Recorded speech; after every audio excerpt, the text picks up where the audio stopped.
Siemaneczko widzowie, z tej strony Godlike. Dzisiaj chciałbym, żebyśmy porozmawiali sobie o sklepie z grami Nintendo, czyli o eShopie. Wielu ludzi w internecie uważa, że jest to jeden z najdroższych sklepów na naszej planecie i szczerze mówiąc, dopóki nie kupiłem Switcha, też miałem bardzo podobne zdanie.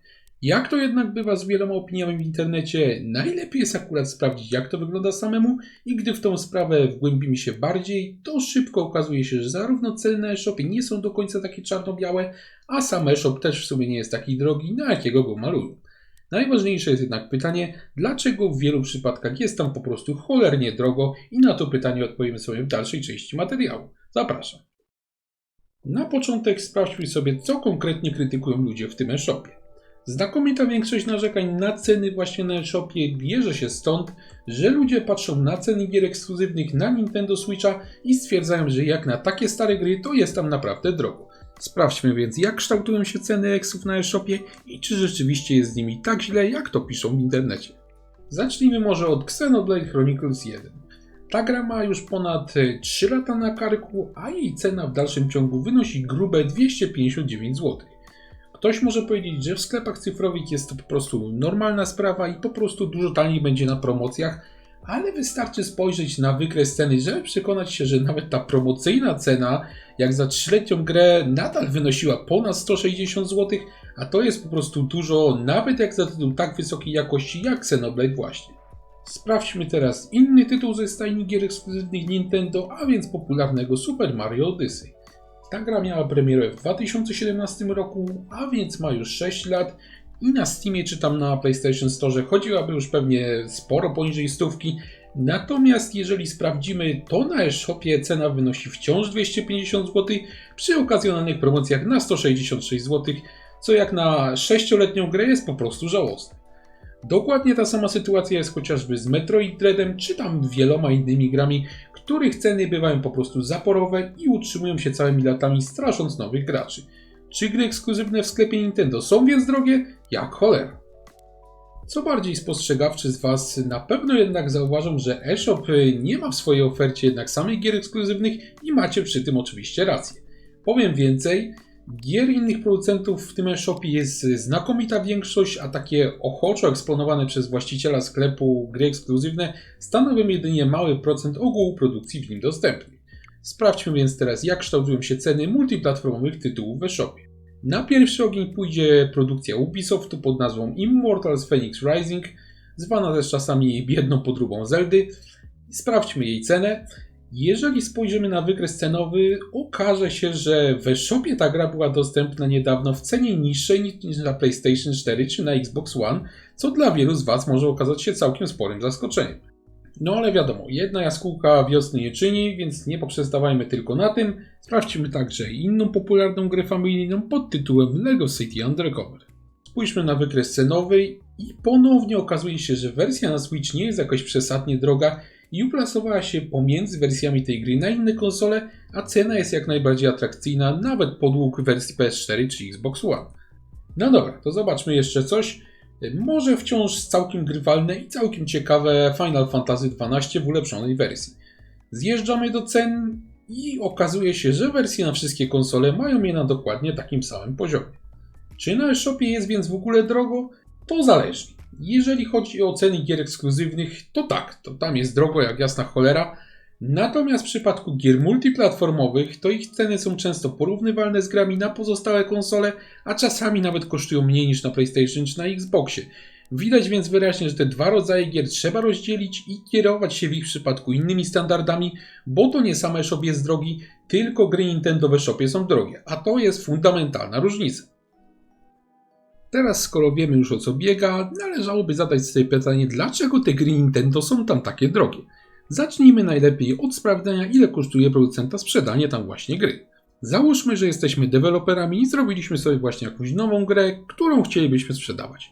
Udajemy się do przedstawicieli takiego Steama czy tam PlayStation Store'a, dogadujemy szczegóły, ustalamy cenę naszej gry, zostaje ona wystawiona, pierwsza osoba to kupuje i tutaj szybko okazuje się, że spora część z tej ceny, którą ustaliliśmy w tym sklepie, tak naprawdę nie trafia do nas. Abstrahując już od super złodziejskiego podatku VAT w tym pięknym kraju wynoszącym zawrotne 23%, na przeszkodzie w transferze kasy do nas stoi jeszcze prowizja właściciela sklepu.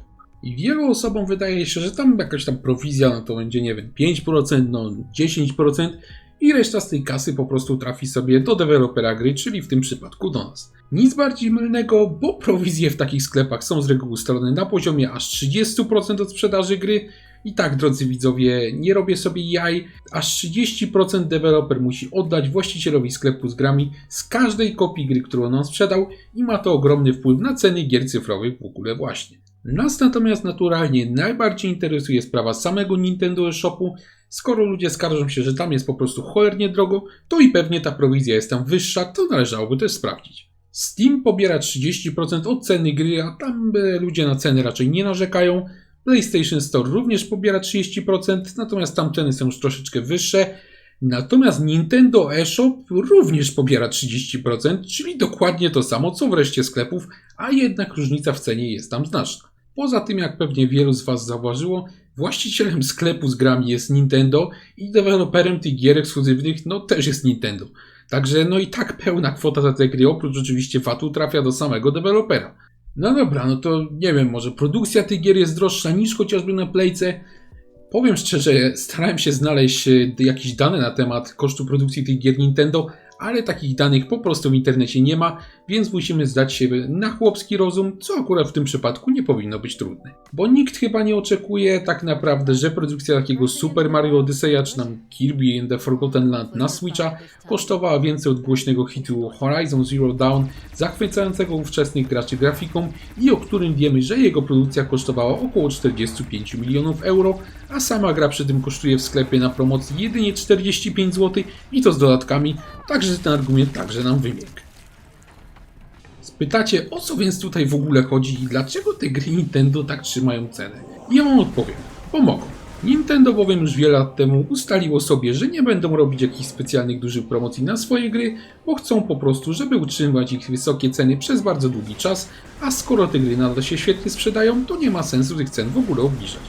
Jak to bowiem mówią, rzecz jest tyle warta, ile ktoś jest w stanie za nią zapłacić. Można by w sumie powiedzieć, że Nintendo nas po prostu ograbia i takie windowanie cen jest dla graczy bardzo niekorzystne, ale okazuje się, że nie do końca i nie zawsze. Dla miłośników gier w formie cyfrowej z pewnością jest to sytuacja niekorzystna, no bo płacą oni bardzo dużo za nie taki już znowu nowy produkt, którego nie mogą później odsprzedać. Ale powiedzmy sobie szczerze, kto w ogóle kupuje ex-Nintendo w eShopie? Mam wielu znajomych i dosłownie każdy z nich, kupuje gry Nintendo jedynie w formie pudełkowej. A wtedy takie windowanie cen wydań cyfrowych może stać się dla klientów korzystne. Jak to możliwe? Ano dzięki temu, że właśnie ceny gier ekskluzywnych w formie cyfrowej utrzymują się na bardzo wysokim poziomie, to ceny gier w pudełkach również będą wciąż wysokie. Kupując więc taką grę nawet na premierę, możesz ją spokojnie przejść, spokojnie sprzedać i wiele na tym nie stracisz, a wręcz przeciwnie, zdarzało mi się, że jak taką grę na jakiejś promocji w sklepie kupiłem, przeszedłem i ją potem sprzedałem, to jeszcze na tym zarobiłem, dzięki czemu przechodzenie kolejnych gier na Switchu może być wyjątkowo tanie. Oczywiście nie każdy z takiego dość specyficznego cenowego podejścia producenta do tych gier będzie zadowolony. Kolekcjonerzy na przykład, którzy w ogóle gier nie sprzedają, będą po prostu wkurzeni, no bo koszt zakupu każdego tytułu będzie bardzo wysoki, ale z drugiej strony, jeżeli taki tytuł kiedyś zechce im się sprzedać, to mogą liczyć na znaczący zwrot ich kosztów. W takiej sytuacji są więc oczywiście plusy i minusy i sami musicie się zastanowić, czy taką formę grania lubicie, ale jedno musicie wiedzieć. Ceny gier ekskluzywnych na eShopie są wysokie, bo po prostu mogą takie być. Nie wynika to wcale z kosztu sprzedaży czy też produkcji samych gier, a bardziej ze strategii marketingowej, jakie przyjęło samo Nintendo przy ich sprzedaży właśnie. Pamiętajcie jednak, że gry Nintendo stanowią jedynie niewielki ułamek wszystkich produkcji dostępnych w eShopie, a w przypadku gier multiplatformowych to ich ceny często są naprawdę przystępne, o czym czytając krytykę pod adresem sklepu Nintendo w internecie niestety często się nie mówi. Jeżeli niniejszy materiał Wam się podobał, to zapraszam serdecznie do obserwowania kanału, bo takie filmiki będą się na nim pojawiać regularnie, a jeżeli wolicie formę pisemną, to zapraszam serdecznie na portal GameOnly.pl, gdzie znajdziecie więcej artykułów w tej właśnie formie. A my widzimy się za jakiś czas w kolejnym filmiku, pozdrawiam i trzymajcie się.